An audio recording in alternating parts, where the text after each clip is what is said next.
Funny how these things look so much smaller when they're actually printed than they do when I'm designing them. Well, that's the bottom tray.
That's the tiles printed.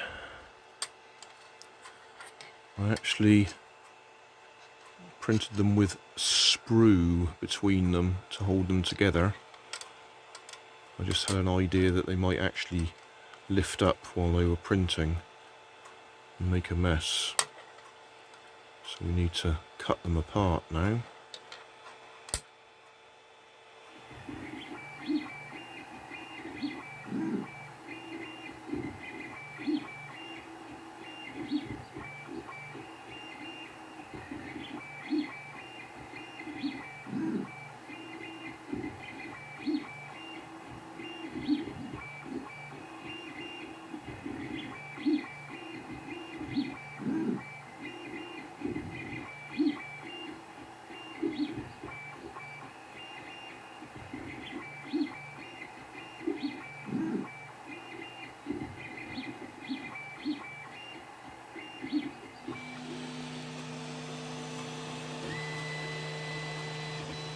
Says 99%. I wonder how long that will be.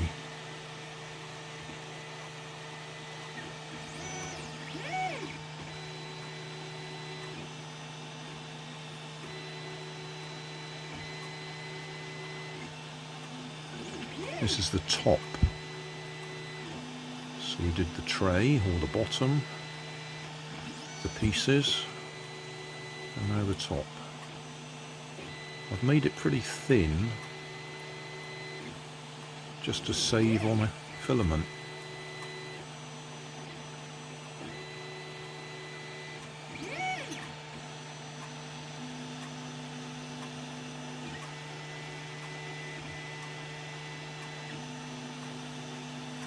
I don't know how to pronounce the name of this game.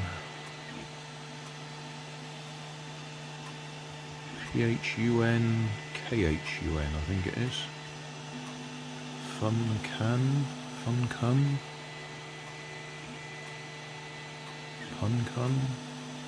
Don't know. I'm sure somebody will tell me.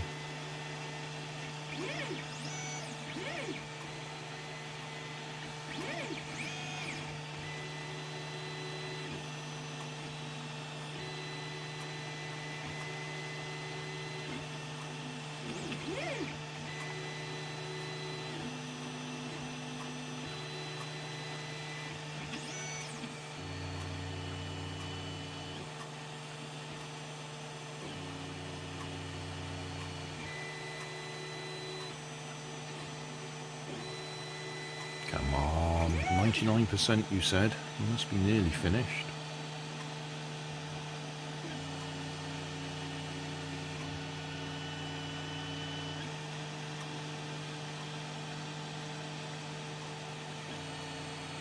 I also printed it on high quality. Probably wasn't necessary, but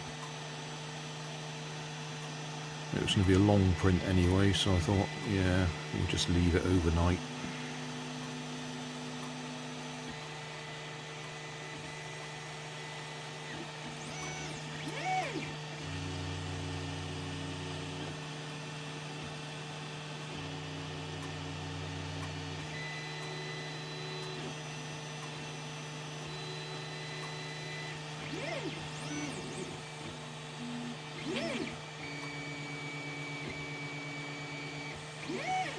Oh, come on.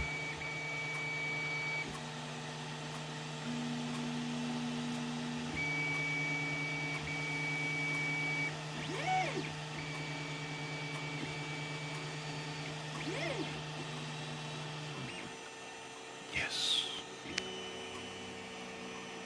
So there we go.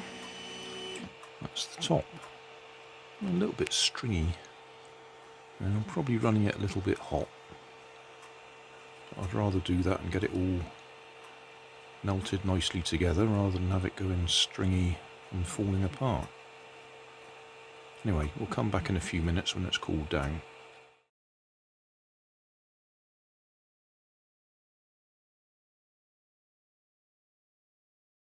Let's see if we can assemble it. So that's the tray that those bits lay in.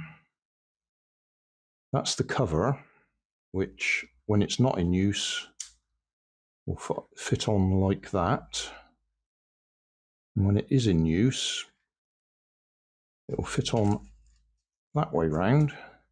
So that little slot is open.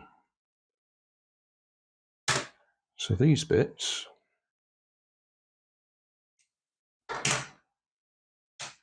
I need to just trim.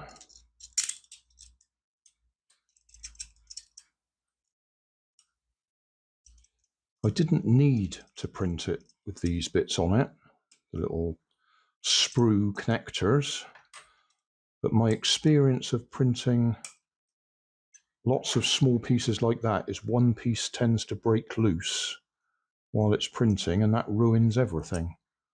Whereas if we put these little connectors in, it makes sure it all holds together while it's printing.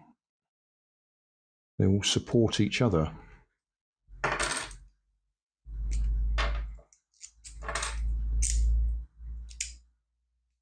Or at least that was my theory.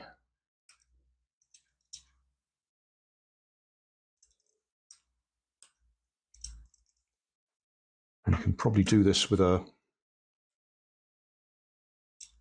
file rather than a knife, so you don't slice your fingers open.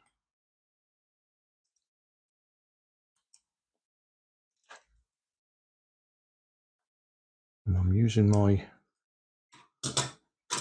wireless microphone again, which always makes me panic as to whether it's actually recording, because there's no way of knowing until you've finished.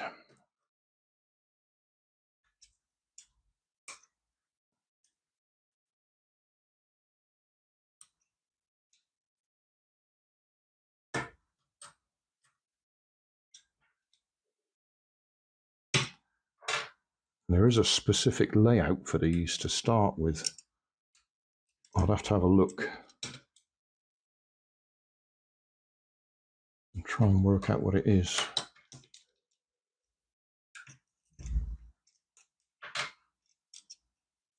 At the moment, I just want to see if they fit together and slide.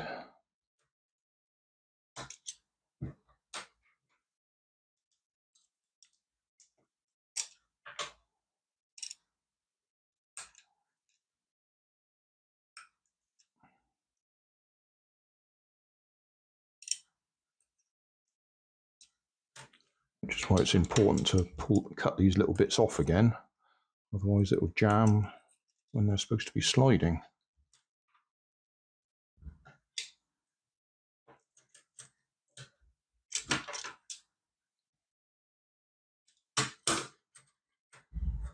Right, so say I'll have to look up the start position. But the general idea is these bits slide around and that piece has to end up coming out through there. So you sort of slide it around.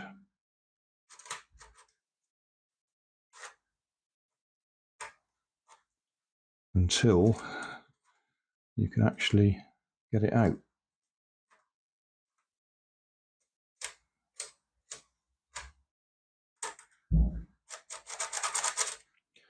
Right, well I'm going to stop there because at least it looks like it'll work. Oh, what I will do is I'll just check, just completely cheat, bring that bit down to there.